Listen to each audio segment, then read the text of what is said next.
We start the list with a group that practically defined the idea of epic.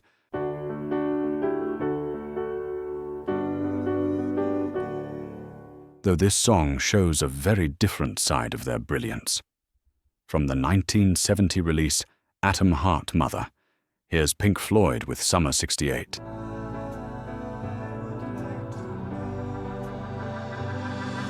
This isn't the vast, spacey prog rock you might expect from them. Instead, it's a tuneful, bittersweet piece written and sung by the often overlooked keyboardist Richard Wright.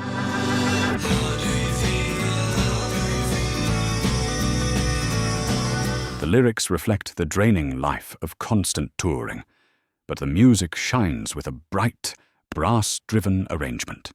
It's a short, memorable song that gets lost in the shadow of the legendary albums that followed. Pay attention to the layered harmonies and the soaring brass lines that give it a theatrical energy rare in Floyd's catalogue.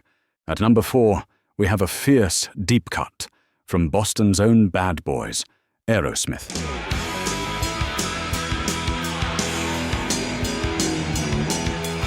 By 1982, the band was struggling. Joe Perry and Brad Whitford had stepped away, and their record rock in a hard place is often skipped, even by loyal fans. But ignoring it means missing Bolivian Ragamuffin, proof that the fire was still alive. The track is pure Aerosmith, driven by a snarling, heavy opening riff.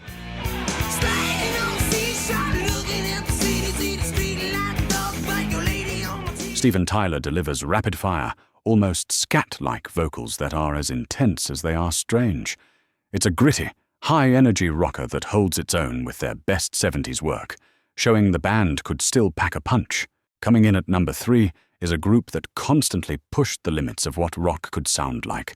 From their 1983 funk rock classic, Speaking in Tongues, this is Making Flippy Floppy by Talking Heads. Nothing can come between us. Nothing gets you down. While Burning Down the House and This Must Be the Place dominated the airwaves, this elastic, quirky song is a hidden treasure.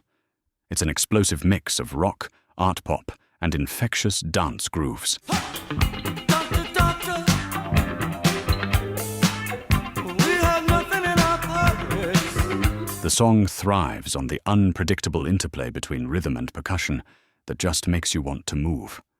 And with David Byrne's surreal lyrics layered on top, it becomes one of the most fascinating and underrated tracks of the early 80s.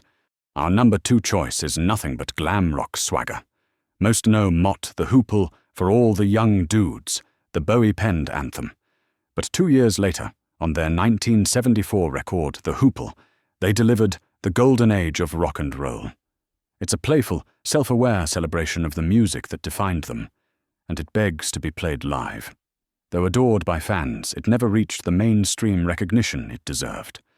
Listen for the rollicking piano, Ian Hunter's bold vocals, and that raw, chaotic energy that feels like it could collapse at any moment, in the best way possible. It's the sound of a band having the time of their lives. And finally, our number 1 overlooked classic comes from a band most people think they already know.